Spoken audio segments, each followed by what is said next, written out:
What's up, guys? It's Nicholas, and today I'm going to be doing a video that I am so excited to do because it's kind of something that takes your PC, your custom build to the next level, and that is, of course, custom sleeve cables. This will kind of be like a half tutorial, half just me wanting to show you guys what I did because I'm not super fantastic at tutorials yet. But after doing this video, I would really love to do some more on the channel. So I'm going to try to come up with some more of those in the future. But anyways, let's get straight into the tutorial because this is going to be kind of a long video. Okay, and now we're sitting at the workbench. We have all of our materials here. I thought about just doing a voiceover for this, but I decided I would show you guys, I almost said live, but kind of just as I'm doing it because I feel like I'll be able to tell you guys better as what's going through my mind. Alright, so let's go through our materials first. Let's go through what I actually bought from Mainframe Customs first. I did buy male and female terminals, and if you go on there, they make it all pretty easy to buy and know what you're doing. I guess the first thing I'd recommend is starting off with getting your wire, picking out what gauge you're going to get, because that kind of determines a little bit of the rest of the items. Because I got 16 gauge wire, which is a little bit bigger than 18 gauge. It's a little bit harder to work with, but personally, I think it turns out a little bit better. That's just personal opinion. If you want to try the 16 gauge wire, do that. Whatever you guys really want. But yeah, that's the first item. The next one, after you figure out that, is going to be your terminals. And there are two different kinds on there. Or, well, there's a bunch of different kinds, but different wire gauge terminals. So I got male and female ATX terminals for 16 gauge wire. Again, if you get the 18, get the 18 gauge terminals. But yeah, kind of common sense. The most expensive thing I actually had to order, even I got way more wire than I needed. And that's another thing. Really quick, I want to say what I'm going to show you guys in a couple minutes with my mess ups, which I'm sure you can see over here. You will save yourself so much time, so much effort if you just buy extra materials. And if you are patient, don't rush, don't try to just get it done. That's what I was trying to do, and because I loved how it looked and I wanted to get it done and kept messing up. But when I started taking my time, that is kind of what got me the difference between this, which is the extension that we're actually going to be finishing today. This is an 8-pin PCIe power extension. We'll be finishing this today. It's already got 4 of the 8 pins in. And then this is why I have to order new 24-pin connectors. When it was going well, it just none of the cables were the same length. It just looked bad. Okay, they were all flaring out, and it was just not a good looking extension. So I'm glad that I hate to say that, but I'm glad it failed. And also get the pin removal tool. Oh my god, it would have been a lifesaver. Okay, just do it. Let's see what else. We got the crimping tool, which is very important for Mainframe Customs. I did buy all this myself, by the way, guys. This wasn't a cheap video to make, but I wanted to do this. So, and I'm glad I learned how to do it myself instead of buying them because it's a lot cheaper. But this did come from Mainframe Customs. It does work really well. I've never used another crimper. I can't really say, oh, this is amazing, or oh, it's not, but it works. So, yeah. I think that's it. The sleeving. We did buy, there's another thing that we forgot. Sleeving. I went with, personally, gunmetal of the Telio sleeving, and I believe it's called, I think this one's just called purple, or deep purple, or something like that. Don't know how well it's showing up on the camera, but these two colors together look really good. As you can see in this. I don't know how I color graded this because I'm just recording it right now. But they look really good together. And the last thing that I got from Mainframe was heat shrink. I actually bought it in the long tube version and just cut it myself. You can get it pre-cut. It doesn't really matter, but I'll get to that in just a second. Other items you're going to need are Bic lighter or just some kind of lighter. Something that can melt the heat shrink. I like to have an X-Acto knife around. It makes things a little bit easier. Pair of scissors. Again, we'll get to that. It has to do with doing the heat shrinkless. And I guess cutting this. You could have bought the side snips from Mainframe, but again, it's trying to be cheap. So got some great quality side cutters here. Oh yeah, some snips, great. Yeah, and then a wire stripper. This is basically just to strip off the excess wire at the, or the excess wire, the sleeving at the end of your wire. And then the last thing that I didn't have when I first started doing it, I was trying to do it with like a tape measure. It was a mess. Get one of these like rulers that you used to use in school where it's got like the little channel down the middle. Where is the camera? Right up there. Got the channel down the middle. Works super nice for just laying the cable in there. You lay your wire right in there and boom. You know where to cut it. Works great. So now let's get this set up just to start working. All right, so we got a kind of clear area right here for us to work at. Spoiler alert, I already have all of my wire cut into the length I need it to. Like I said, we're actually just finishing this extension. It's already got 4 of them, but I wanted to show you guys when I finished this. And then these are cable combs. We'll go over those in just a little bit, but right now I just have them in there just to kind of get everything straightened. But since we're going to be showing you guys, I'll set these aside until I show you guys how to cut the wire, and then we'll move on to these. So what you're going to do is take your ruler, okay? Just throw it on the desk. I just throw it on the desk. All right, take your wire. You do want to have this turn towards you so the inches are towards you. All right. Now, the rule of thumb is if you want to get that nice curve in there, which I'm already working on this, but if you want it to curve naturally once you get both in there, obviously if you put both layers at the same length, it won't want to curve. When you go to curve it, it'll all fan apart and it'll look terrible. The rule of thumb is, say you're going to do 9-inch extensions, which these are going to be.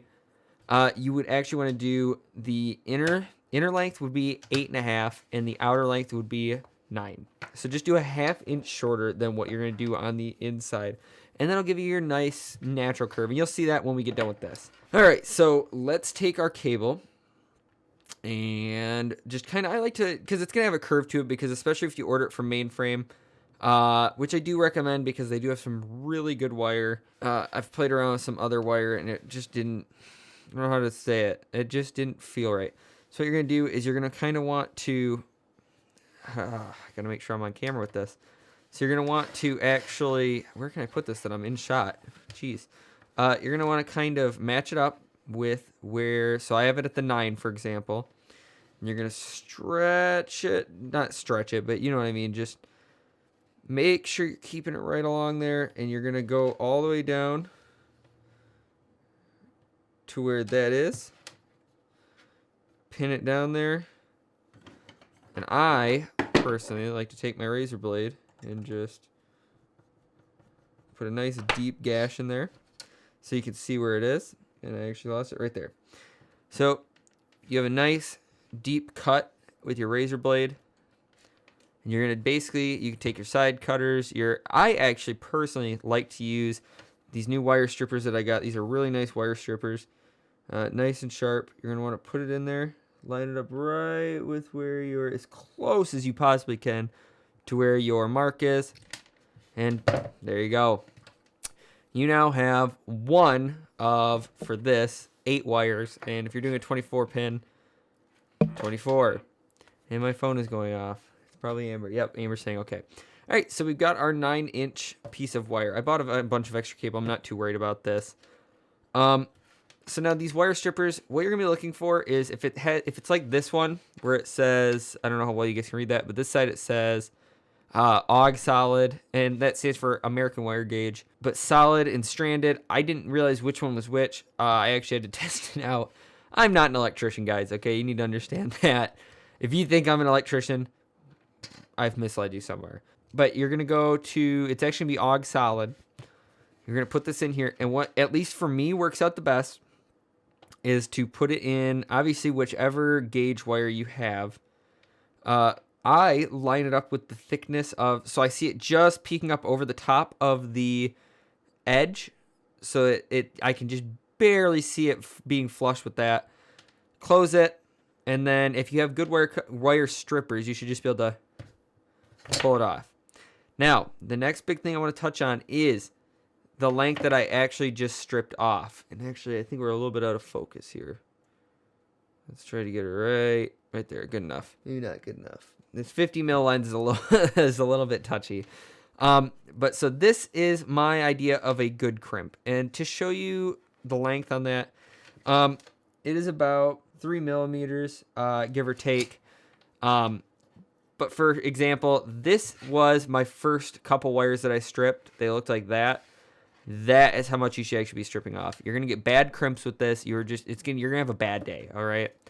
So just toss that out of here. So this is a good wire strip. I'll do that same thing to the other end, and you will get faster at it. It just, when you're first starting, I mean, I spent a whole day after I got all my supplies just basically goofing around and having not a friggin' clue what I was doing. But you're gonna strip that off.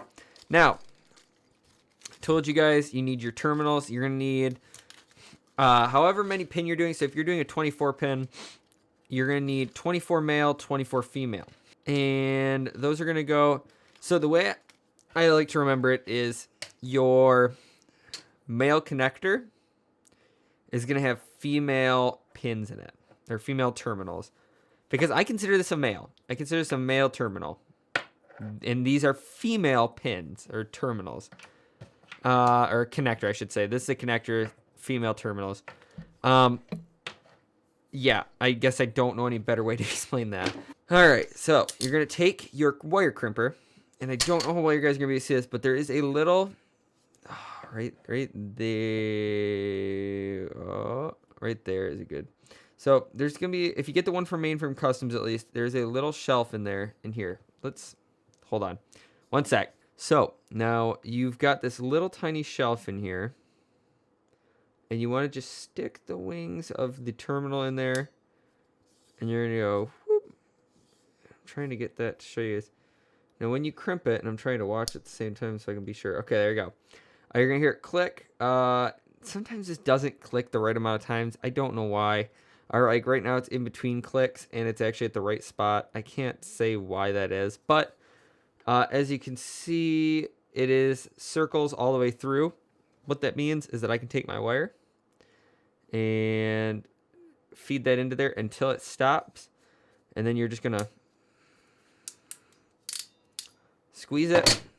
Now, what you want is, let's see if I can focus this a little bit closer. There we go. So what you actually want is the bigger set of wings to actually be gripping into, there we go, gripping into the jacket of the wire, like the insulation. And then the smaller wings to actually be gripping onto the inside of the wire, the actual metal. This will give you a very good crimp and a very long-lasting crimp. As someone who has ruined a couple connectors now by not having good crimps, yeah. So every one of your wires, and we're just doing one. We're just doing one because I've got the actual length wires that I need right here. We're just doing one. You're going to need a female on one end and a male terminal on the other. So now we're just going to do the exact same thing with a female terminal. Boop. Like that.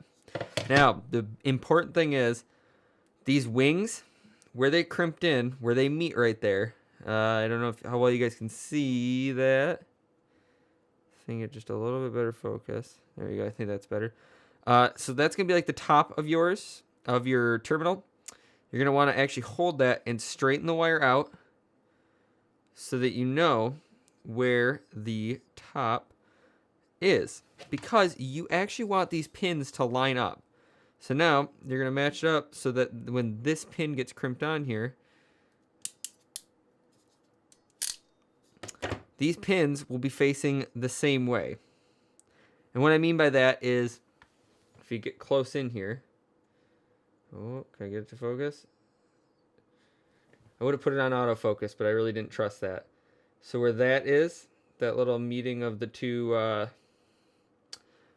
crimps, when you pull the wire all the way through, that should be on the same side. So these line up. That is exactly how you want it. Now, next thing you have to do is actually cut your sleeving. And I should probably put this back out to here. So now, what you're going to do is I like to go in between where the two connectors meet. Or, how do I put this? So there's two sets of wings. In between where those two sets of wings meet, where you can see a little bit of the wire sleeving, hold it right there. So just hold it. Ooh, there we go. That's a little bit better. Hold it right there. And don't pull on the sleeving because you're going to stretch it out and then you're going to end up having not enough sleeving. Boom. Straight down to the same spot on the other end. Actually, let's try this out. Oh, yeah, that works 1,000 times better than my dull scissors. So, all right. Here's where some people have some problems. And this is where the 16 gauge comes in handy because it is a smaller wire. But personally, I haven't had any problems. And now this will be the time that I do have a problem. But you're just going to kind of want to just very gently just... And like I said, guys, be patient. You don't want to end up costing yourself more money than what you need to on supplies. So just kind of grip it, and just grab the connector and just inch the sleeving down the end of the wire. And then this is the part that usually I just gotta, there we go. And those little wings are usually where you end up getting problems. Yep, there we go. All right, so we're good. It's down. I did cut this a little bit short. I must have messed up. But I can show you, because, and this is another thing. I'm hurrying, guys. Do not rush. Rushing will be the difference between getting pretty, I mean, this isn't bad. Well, I'd consider this end good. And here, there we go. This end I'd consider pretty good for the heat shrinkless, and I'd consider this end not so good because you could see that it's not all the way to the end. So yeah, so I'll show you on this end, and like I said, this was literally just a test wire, but you're gonna want both ends to at least just barely. Where are we at? Right there. At least just barely cover the first set of wings. Okay? This is where your heat shrink comes into play. You're going to want to take it, slide it over, and just barely be covering up. I mean, if you look, whoop, just barely be covering up the first set of wings and that sleeving. Okay. This is where your lighter comes in. And have your scissors handy at this point. So what you're going to do, and actually I'll zoom it out a little bit, or focus out a little bit. So what you're going to do is, actually I want to bring that back just a little bit. Just a wee little bit. All right, there we go. So you're going to basically just toast it over the top. And I've seen people use the blue part of the flame. I've seen people roast it like I do. And then I like to just, ooh. And I do have a pretty high tolerance for hot plastic. And then just, whoop, cut that, pull off the excess. And give it a second to harden before you start pulling on it. That was my big problem when I first started doing this, because I would actually not let it harden all the way. And then I'd go, oh, sweet, and I'd pull, and this would actually still be warm enough that it would just slide over. If you let it cool, you shouldn't have that problem. And if we can come in here now, I consider that a pretty good heat shrinkless. Now, what I mean by heat shrinkless is, so this is heat shrinkless, even though you're using heat shrink to do it, but you're cutting it off. This is where you leave the heat shrink on. And as you can see, it gives you two different looks. And on this, I actually do have it set. So this This is heat shrinkless. Where's my focal point at? Right there. This is heat shrinkless. This has heat shrink, obviously. This gives you a lot cleaner look. Some people do like the heat shrink look. I just personally don't. Since this is a junk wire, I will show you guys really quick. We're going to go over to the male end. And you are just basically... Now you would do that for both ends, obviously. Now, I messed up because I was hurrying. And, of course, didn't cut my sleeving long enough. But, you guys will see me finish the connector in just a minute. So, we have my junk 24 pin here. You want to make sure that this tab is the same direction as the wings on the, and by that I mean the little crimp wings on the top. Want those to be on the same side, and you're basically just gonna put that in there in the same direction and click. You'll feel it click a little bit, and then just to make sure you've got like a nice lasting connection, you're actually gonna just give it a little tug, or you can look in the end of there, and that's our pin right there. That's our terminal. So that's pretty cool. And as you can see, that looks super clean. And all that little bit of gunk at the end, none of that shows on either side. So if it's showing, at this point, if it was showing, you would use the pin removal tool. And here, let's focus it back out. You would just use the pin removal tool. You would do it from this end, stick it in there, squeeze it, pull it out by the cable. If you pull the cable out, say you have a bad crimp and you go, cable comes out of the actual terminal, I don't know what to tell you. I had the problem. I just could not get it back out after the wire came untangled. Even using the paperclip method, for me, it just didn't work. So, yeah, it was my fault, and I can admit that, but I now have to order more 24 pins. So, now that I've showed you guys how to do that, we're going to take this, our 8-pin, our PCIe, and we're going to finish this, and then we're going to put it over in Orion. So, let's finish this up now, and I'll show you guys what a finished, not completely destroyed connector looks like. So, let's do that.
Alright guys, that's about it. As you can see, the finished product looks amazing. I am so happy that I went out of my way to do these myself because they are a little bit more special to me. And the little imperfections, they're my own. They are. And one thing I did forget to mention, by the way, in the tutorial is cable combs. I'm sure you guys can see them in this B-roll that I'm showing you guys right now, but I didn't really talk about them. So any of you guys that don't know what cable combs are, they're basically just to train your cables to go a certain way, and then you take them out later down the road. Or you can get clear ones, you can leave them in, whatever you want to do. But in my personal opinion, they're kind of a necessity, because otherwise your cables tend to want to kind of run together, and yeah, it helps them, it trains them, and they're not permanent, so just think about picking some up. But yeah, overall, I am super pleased with how this turned out. I will be redoing the 24 pin, and I will probably put a picture up on social media after I get that done, just to show you guys what it looks like. But I really screwed up that 24 pin, as you guys saw. But anyways, if you guys liked the video, leave it a like. If you guys disliked the video, leave it a dislike. Let me know down in the comments what you liked or what you disliked about the video. Probably what I did to that poor little 24 pin connector. God, never stood a chance. If you guys are not subscribed already, make sure you guys subscribe. Tell your friends, family, and crazy neighbors about the channel. Twitter, Instagram, and Patreon down in the description. If you like the content we make, you want to see us make more and better content, become a patron. Even at the $1 tier, it helps us out a lot. It all goes towards tech reviews and gear for the channel. And that stuff doesn't come cheap. So thank you to our patrons. You guys are awesome. And other than that, thank you guys so much for watching. I'll see you guys in the next video.